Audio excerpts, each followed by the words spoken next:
In early 2020, I was broke.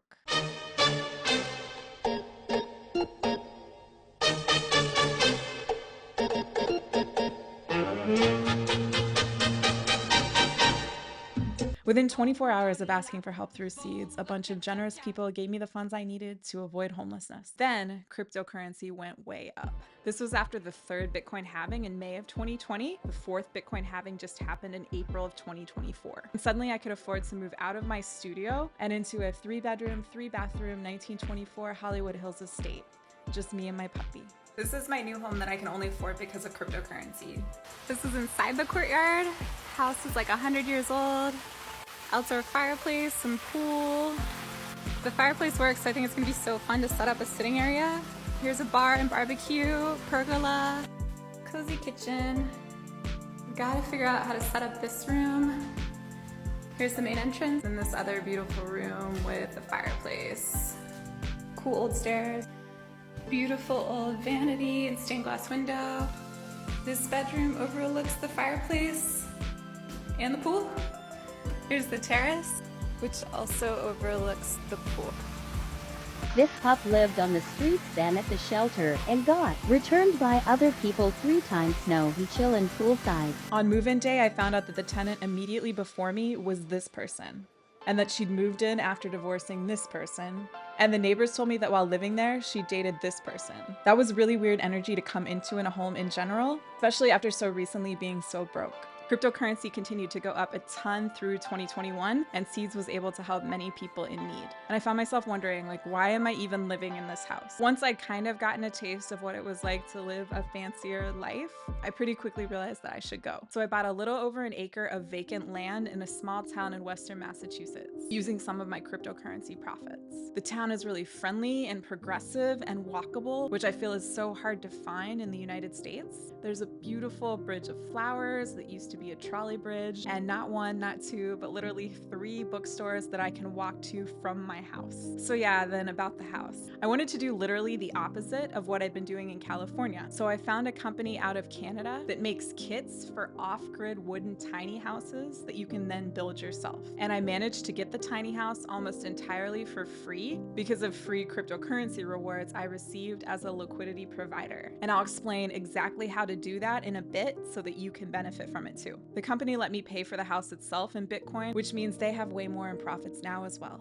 And to cut down on cost, I ended up renting a 20-foot U-Haul to pick it up myself. Picking up my tiny house kit today. Hi, Leda.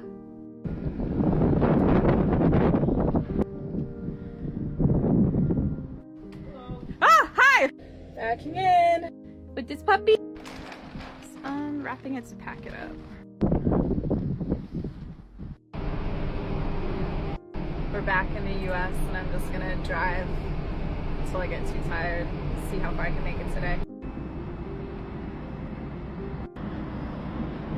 So they had told me that it would take 30 minutes to get the kit into the U-Haul because like they couldn't use the forklift that they typically use for this purpose. Nobody picks them up with U-Hauls apparently. But it took 3 hours to do it. So that was a bummer and it meant that the day was just like way longer than I expected. But I was proud of myself. I was worried about driving a 20-foot U-Haul. I'd never driven anything that big before with that type of visibility. And it was totally fine. And yeah, it just made me feel more hopeful that other things I'm anxious about in the process of building this tiny house maybe will also be easy once I do them. But there was still snow on the ground at that time, so I ended up having to store the kit at a local facility. Here's the tiny house kit in the storage unit. It's like an 8 by 20 foot unit. And we had to break the kit up off a pallet, so that's what we got. I don't know how I would have managed unloading it. I remember I was sick that day. If the nice person who worked there hadn't just offered to help me out of the goodness of his heart. Once the ground had thawed, I was able to get the kit back over for storage on my land itself. So we got the platform for the tiny house I bought with free cryptocurrency mostly completed. So here's the platform. We used 6 diamond piers to do this, and we're gonna have like this little porch in front, and this is where the house itself is gonna go. It's like 16 feet tall. These are what the diamond piers look like up close.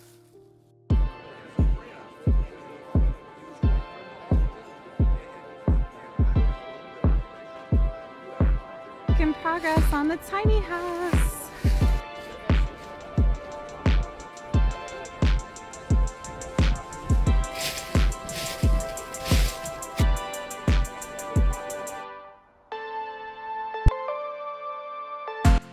I just wanted to say for posterity that tonight I'm sleeping in my little tiny house for the first time. It's totally not done. We don't even have the floors in yet, but you can see the ceiling and there's the loft. The roof isn't even properly on. There's my composting toilet. I'm basically camping right now. Here's my puppy. I don't have a heat source in here yet or anything, but I just feel so happy. And I feel like capitalism is so fucked up in so many ways. Paying rent is just like insane. There shouldn't be rent for like subsistence housing. I just feel like I can land on earth more now. And I've never felt that way before. I can hear like the crickets outside, like the walls aren't very thick, but I just feel like kind of like I can breathe. The most draining forces in the capitalistic system can't fuck with me in the same way now because I have this little space. But if you're someone who knows about carpentry, I could use your help. But it was super difficult to find local carpenters to help me construct the house. And I was super anxious about it because I knew there was a lot of misogyny in the construction sector. So I was living in my tiny house for about a month and let go of the carpenter who'd been helping me because he was like showing up late and leaving early and not telling me why and like billing me for it anyway and stuff like that. And he reported me to the town and they made me leave the tiny house, so I've just been like camping since then. I'm chilling here right now and I just felt like making this because this is like coffee that I just percolated on my stove and it's pretty great. Like the tent is right here. I have to talk to the Board of Health in the little town today, hopefully to get a temporary housing permit, which I wasn't aware that I needed before. I've run into this problem so many times when like working with male people. I mean, it comes to everybody, but like it was clearly retaliatory that he reported me and like he lied about being fired. I saw the email that he sent the building commissioner. It's like I don't have any discernment about finding people that don't kind of hate women and that can't deal with a woman setting boundaries and whatever. And then the other thing is that it's so weird that there's this much resistance. One single person with a small dog like living in a tiny house. They've been legal in Massachusetts where I am for a few years. Obviously this has to change. Like people my age and younger, housing options are limited and everything is so fucking expensive, and like this is a good solution actually. There's nothing that's negative about it. It's better for the environment. Everything about it is better. We were at the stage where the house was almost complete but the roof was still not on. And I thought I was gonna have to figure out how to put this roof on all by myself, even though I had literally no idea how to do that whatsoever. I have to put the roof on my tiny house by myself apparently after striking out with a million shitty carpenters and a couple nice ones who just couldn't do it. So I'm in a rental U-Haul now to go pick up scaffolding. Got the scaffolding in the U-Haul and I'm already kind of feeling proud of myself because this is like, I rented a 10-foot U-Haul. This U-Haul would have intimidated me before, but because I rented a 20-foot U-Haul to like bring the tiny house kit from Canada to Massachusetts, that seemed really scary at first, and then I did it and now I'm like comfortable driving this other thing that would have been scary. Hopefully more of this process will be like that as I keep learning more things.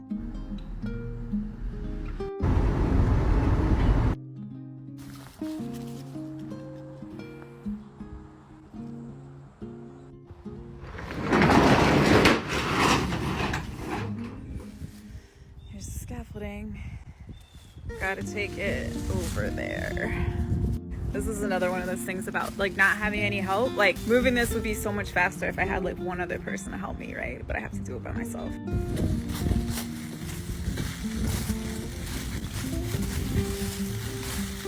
If I can get the scaffolding down to the house and assembled, and if I can get these 3 roof boards on today, I'll be super proud of myself. Making some progress. I'm just gonna unload it first so I can return the truck. Just in like the, I don't know, 25 minutes I've been up here unloading, 2 different women have walked past. There's a cemetery where people walk right next door, over there. And they were older white women and they both said like really nice things, encouraging things about the house. It just made me think about the disconnect. Like I've appreciated that and it happens a lot if I'm outside working on stuff, but there isn't help available. Like something in that, like that idea of like, it matters that people appreciate a thing you're doing. And one of the women just told me that like, she told her like hippie friends about it. They want to know if I was an artist. There's just an appreciation that somebody is trying to do this here. I feel like there's something in my energy to learn from this, because I've had to do so much fucking stuff by myself and I'm angry about it, but then I'll like feel proud of myself when I'm able to do it. It matters when something's appreciated, but also like the thing can't fucking exist unless people are actively doing a thing to support it. And this is different because it's like a house that I live in by myself with my dog. I'm thinking about this for seeds too. If you see something and you appreciate it, try to help it stay alive, try to help maintain it, take an action to try and maintain it. I feel like I've been on the other side of this for a while, where it's just like I'm doing as much as I can by myself, but like there's only so much a single person can ever do. How am I gonna get down there one by one? I'm sweating. So I got the stuff down here. So this is where I'm gonna assemble the scaffolding to get those roof boards on. The whole time I was walking stuff down, I was furious, and I kept thinking about every person who's ever fucked me over or not helped me or abandoned me. So all of that is very close to the surface right now. I'm about to go to a Vipassana course that starts a week from today. So that's like a good sign in that it means all this stuff is close to the surface. So hopefully a lot of it will come out for good. I still have all of these platforms, but I don't think, like, why am I gonna need this? I think they gave me too much stuff. My dog is like super freaking out. He wouldn't stay on his leash. He wouldn't stay in the house without trying to claw stuff. So I put him in the car. There he is, and he tore up all of these bars that were in another bigger box. He's really freaking out, and I think it's the eclipse. So I took a break, had lunch, and I watched some YouTube videos about assembling scaffolding by yourself.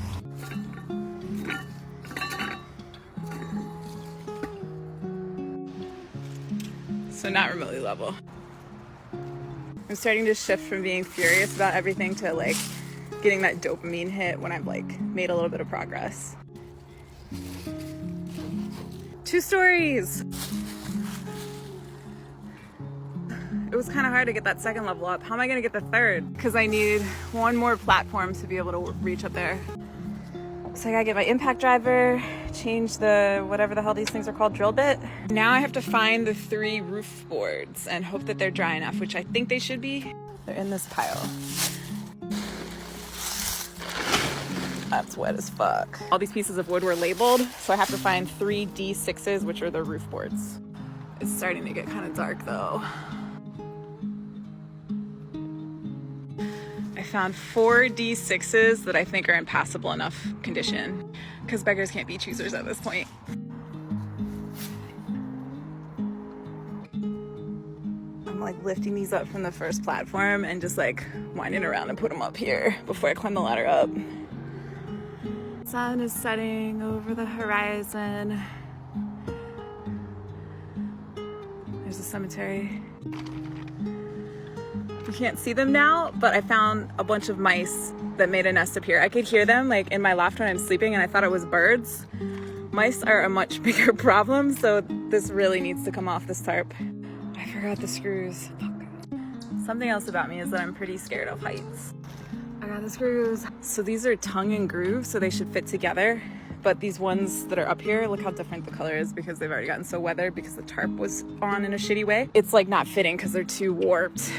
But since that extends beyond the edge of the house, right there, I think it's okay. Did a shittier job on the first couple nails and got a little better. Screws.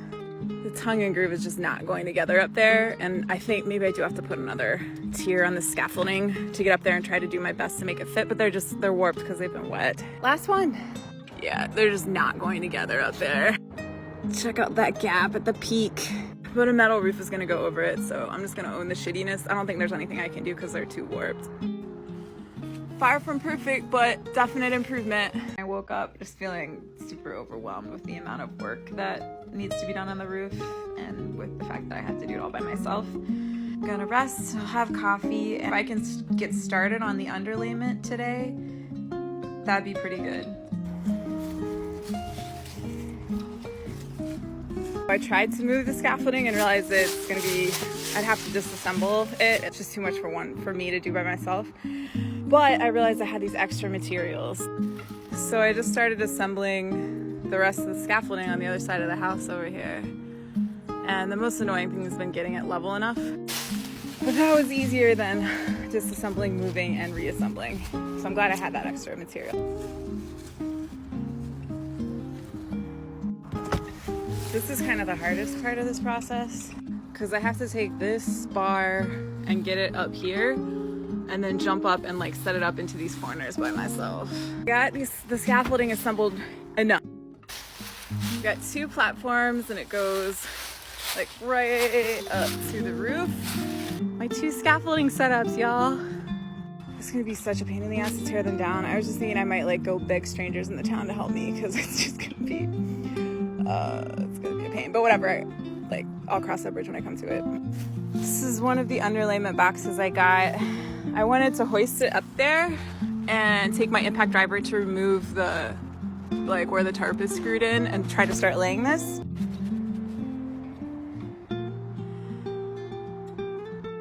Okay, I'm here up top on the roof. I like that I can just sit here and work. So first I'm gonna use the impact driver to unscrew these pieces.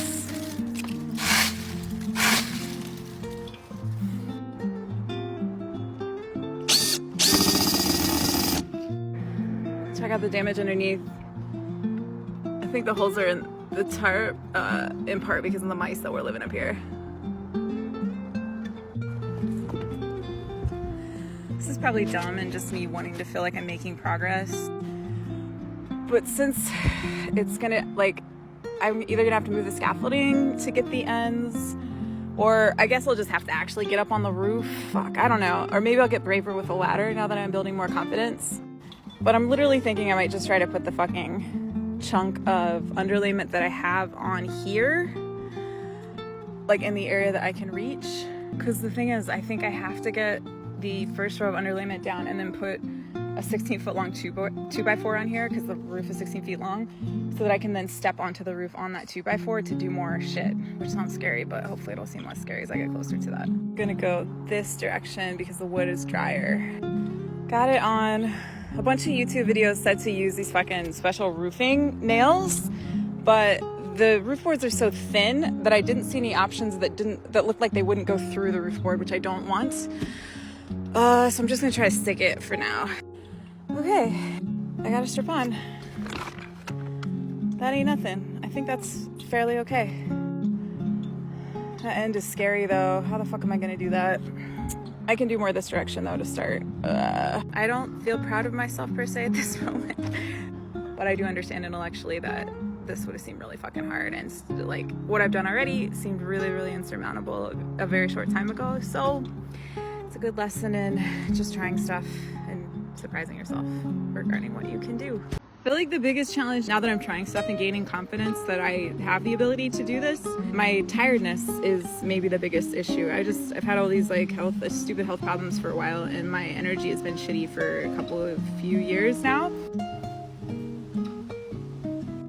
Back at it today.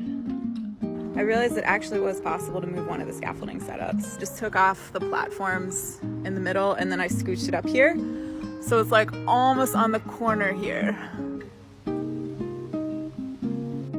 Even though I cut some strips off of this underlayment, it's still too heavy for me to take this thing up by myself, so I have to keep cutting more off to get them up there. Since I was able to move the scaffolding, I was able to take off the tarp, the thing that was screwed in to hold the tarp. I got another 2 layers on, but that's fucked up as you can see, and it's also got squished at the top because I couldn't reach. So I'm going to try to put this 2x4 on the bottom. The problem is that it's 16 feet long and there's just me, and I don't have a clamp or anything to hold it before I screw it on. I forgot my screws again.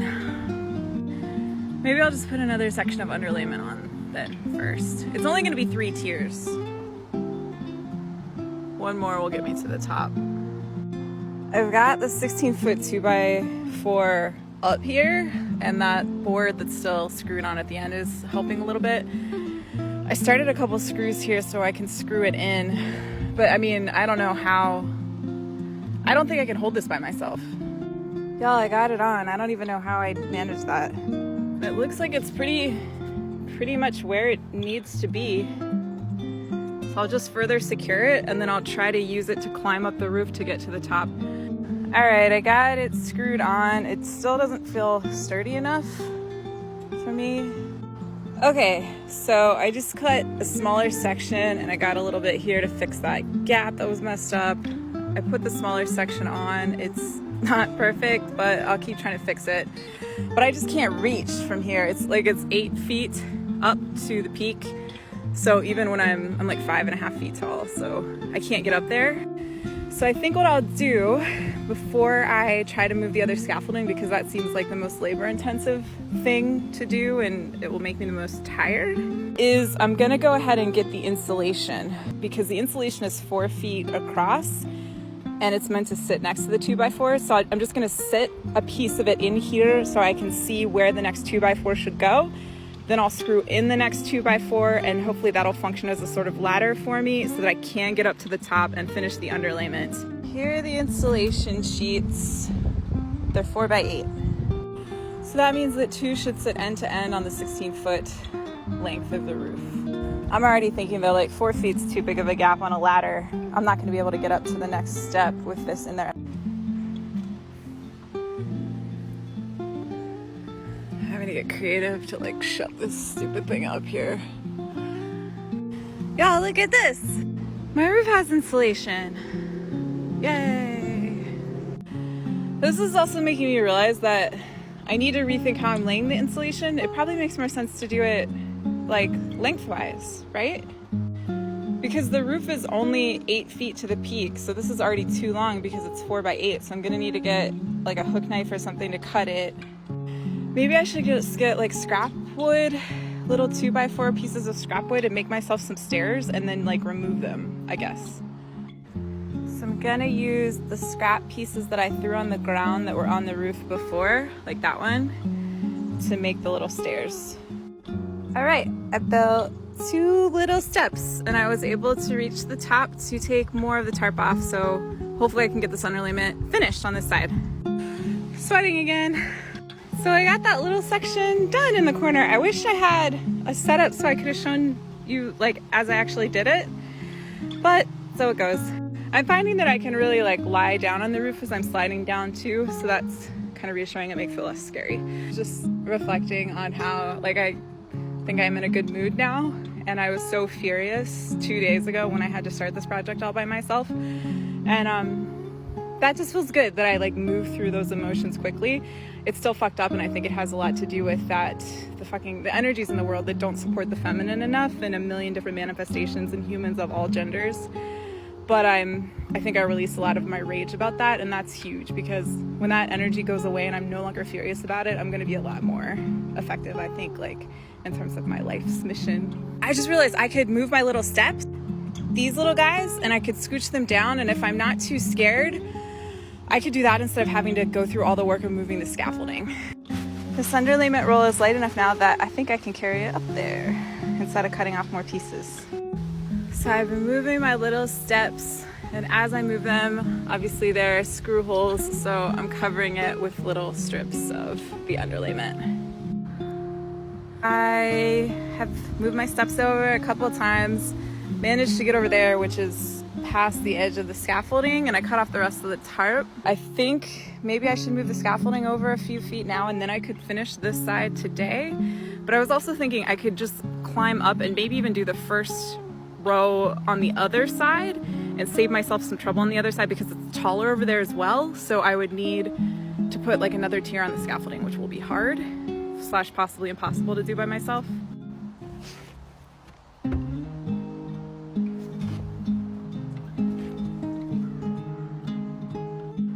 All right, I moved my little ladder and I got that corner done, but this, I think I do have to move the scaffolding to finish this up. I'm super tired now, so I'm gonna get more coffee. The light is different on the inside now because the tarp is no longer blocking the window as it has been for 6 months. It's not supposed to rain for a week and it just started raining.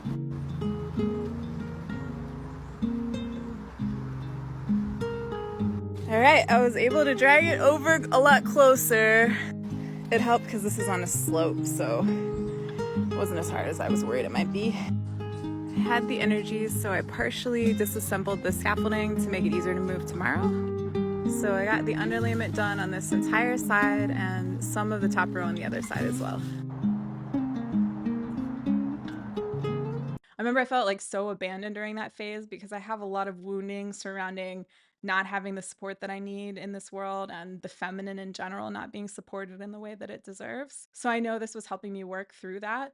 And at the same time, I really was like, I was so proud of myself to see what I was able to accomplish in this area that is so outside of my comfort zone slash anything I know anything about when I really had no choice because there was no one there besides me to try and get it done. But then at the very last minute, just before it was about to be too cold to work outside in Massachusetts, I did find someone who had built multiple tiny homes of his own to help me out. And it ended up working out, and the two of us got the roof on just in time. I'm proud of what I accomplished with this little tiny house. I even built the little porch entirely by myself. And I'm also super grateful that I was able to put this together because of cryptocurrency, specifically because of free cryptocurrency I got because I added liquidity on decentralized platforms like Uniswap. So now I want to show you exactly how I did that so that you can benefit from decentralized cryptocurrency tools too. So all of the free cryptocurrency that I have ever received as a liquidity provider comes from using Uniswap, this platform right here, and I'll provide a link to it in the description. Almost all of that free cryptocurrency comes from specifically adding liquidity to the Seeds Ether pool. Because I did this in September 2020, I got an enormous surprise airdrop in Uni, which was enough to buy a regular house, not just a tiny house. And I was kicking myself because I actually had even more cryptocurrency just sitting in my wallet that I could have added as an LP, a liquidity provider, which could have garnered me an even larger reward, but I left it just chilling in my wallet for no reason instead. So don't be like me. Holding cryptocurrency but not putting it to work through becoming an LP is kind of like hiding cash under your mattress. You already have it, so you might as well put it to work. The other thing that's awesome specifically about being an LP in the Seeds Ether pool is that it supports our social good project so that people in places like South Sudan can receive help even when traditional finance and traditional aid has failed them. Right now is likely to be an especially fortuitous time to get involved with cryptocurrency. This is because the fourth Bitcoin halving happened on April 19th, and the halving has historically kicked off the huge market surges that we've seen in the past. First, we need both seeds and ether in our self-custody wallet. A self-custody wallet allows you to retain custody of your funds at all times, unlike on a centralized cryptocurrency exchange or at a bank. We always want to store our cryptocurrency in self-custody wallets as much as possible to avoid centralized disasters like these. But in order to become an LP, we need to buy ether.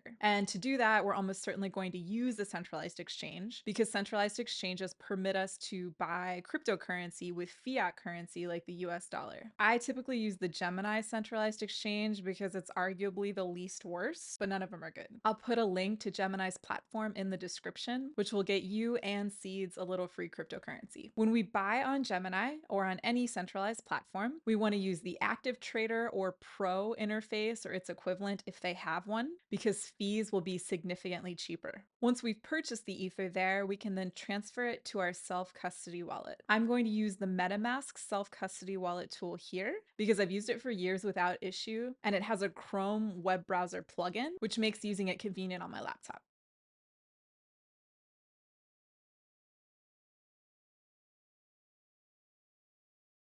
Now I'm going to buy some seeds. If seeds or any cryptocurrency on the platform doesn't immediately appear in the pull down menu, you can search for it using the contract address. The seeds contract address can be found on our FAQ page.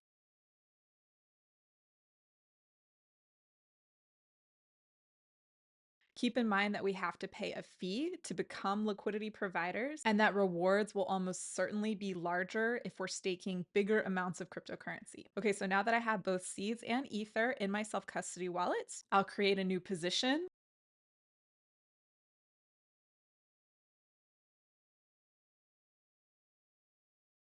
Choose the 0.3% fee tier, which is the most common, and I'll choose full range so that I'm earning trading fees no matter how the price fluctuates. Now I'll add that liquidity and approve the transaction in my MetaMask wallet. If the variable fee is too high for me right now, I can always come back at a later time to see if the fee has come down then and add the liquidity at that time. As traders make trades in seeds and in Ether, the amount of each cryptocurrency in my position will fluctuate over time, and I can choose to remove my liquidity whenever I want. And that's it. So I hope this was helpful and that you get all the benefits in the world in cryptocurrency. Thank you for your time and attention. I appreciate you. Take care. Bye.